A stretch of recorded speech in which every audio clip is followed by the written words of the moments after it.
Good day, everybody, and welcome to another edition of the Military and Foreign Affairs Network. I am your host, the voice of reason. Today, we have entered day 91 of the ongoing war between the Russian Federation and Ukraine. So, not a lot of significant changes on the map today.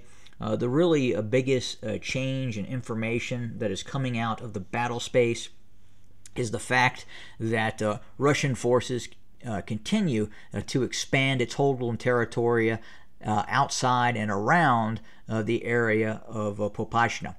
The Russians have confirmed now severed the main highway linking Bakhmut to Lysychansk and Severodonetsk. Now, with that being said, Ukrainian forces continue to reinforce and maintain its presence both in Lysychansk and Severodonetsk via the Sloviansk route into Lysychansk, that northwestern route into the area of operations near Severodonetsk is still open for Ukrainians to continue to supply those Ukrainian forces. Now, with that being said, the Russians are actively attacking both of these routes, and in fact, the Russians have seized the route near Vasilivka in this area here, and that area is closed to Ukrainian forces moving from Bakhmut to Lysychansk. But again, the area from the general vicinity of Kramatorsk-Sloviansk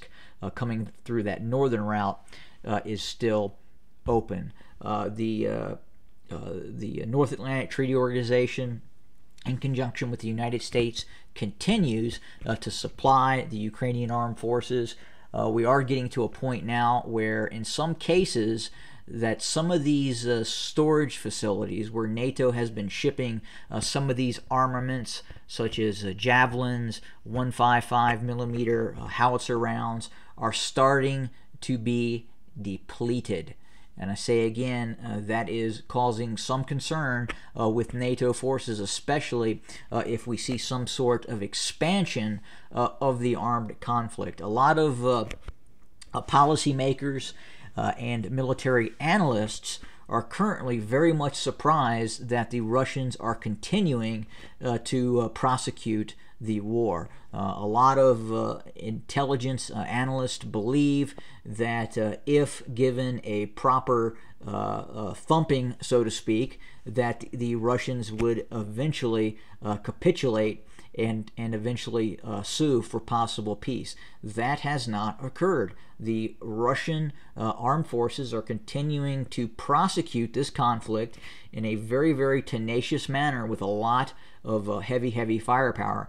We're not seeing the same type of all-out maneuver strategy that we saw in the early phases of the conflict that were probably not of a prudent military design. The Russians really went after too much, too quickly in the early phases of this conflict. Now, again, that would have been great if some of these operations were to have succeeded, especially the offensive near Kiev and some of these other offensive operations that took place. And they initially had a very, very bold and audacious strategy, meaning the Russians, in terms of its operations against the Ukraine. But unfortunately for the Russians, the worst case scenario, at least in the early stages, panned out, and they have since gone to what you would call the contingency plan B. But the desire to continue to prosecute the war effort and use alternative strategies against the Ukrainian forces are very, very much present. And we continue to see a Russian strategy still being utilized. And eventually, we suspect that the Russians will eventually be able to take control of areas such as Severodonetsk and Lysychansk. Now, what happens after that? Do the Russians continue on with the operations towards Sloviansk and Kramatorsk and Bakhmut? In all probability, we would say at this point the answer to that question would be yes.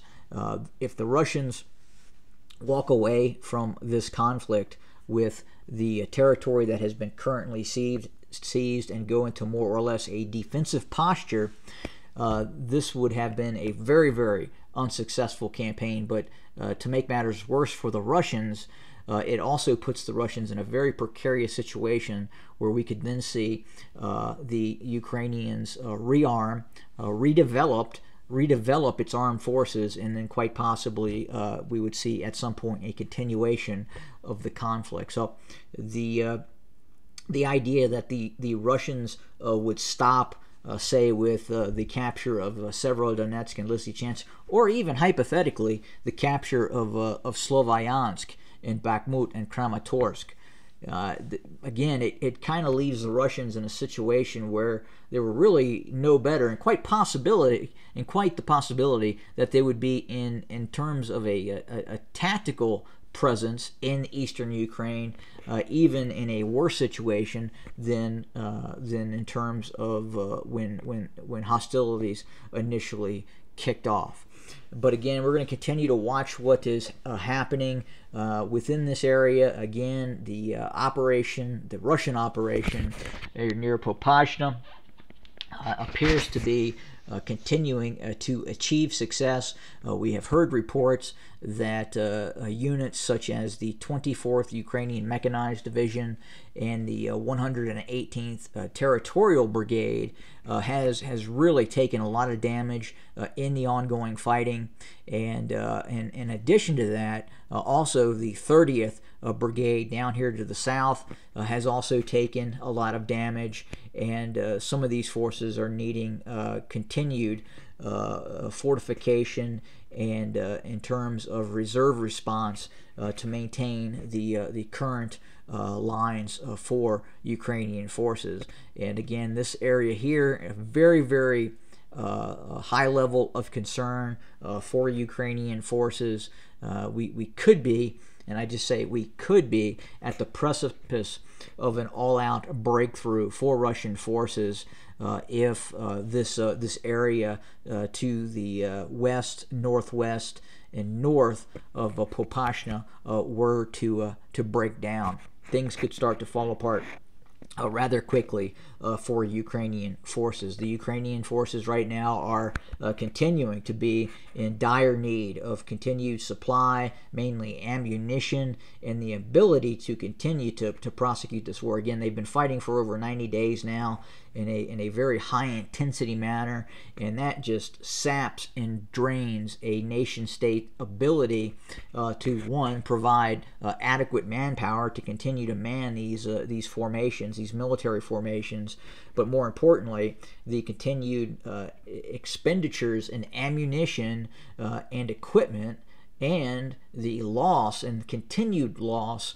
of ammunition and equipment because of ongoing Russian deep airstrikes and long-range multiple rocket launch attacks into Ukrainian territory. Remember, the Ukrainians are not able to, or not have as of yet, really been able to strike deep in the Russian Federation and take down a lot of these institutions that continue to provide the war effort for the Russian Federation. So the Russians continue to maintain that ability to both supply its forces and to train its forces as well in a relatively safe environment. That is not the case for Ukrainian forces.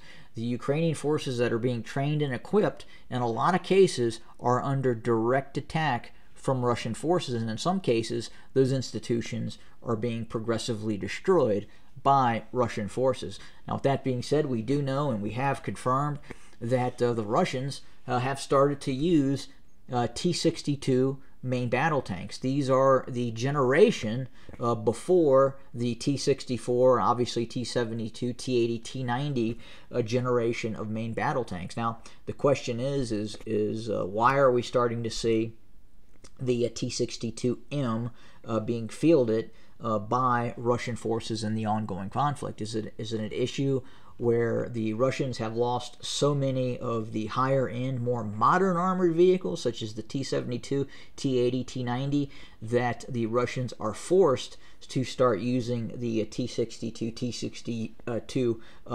modernized version of that vehicle. Very difficult to say, but we do know now that at least in terms of deploying some of these vehicles to some of the separatist forces, have continued and are continuing as we speak.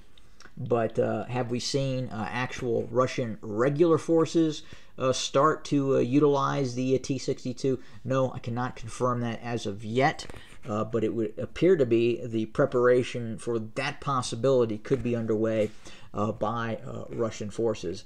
And you can take and read that however you would like, but it does show at least that the Russians are having to tap deep into some of its strategic reserves in terms of equipment and such. But again, that is completely expected given the nature and intensity of this fight when you have two very much industrialized nations, especially when one of those industrialized nations, meaning the Ukraine, is being both directly supported, advised, and equipped by the North Atlantic Treaty Organization. So it's kind of where we set for today. We'll continue to monitor, report, and bring you content for your consumption on this ongoing war that is taking place.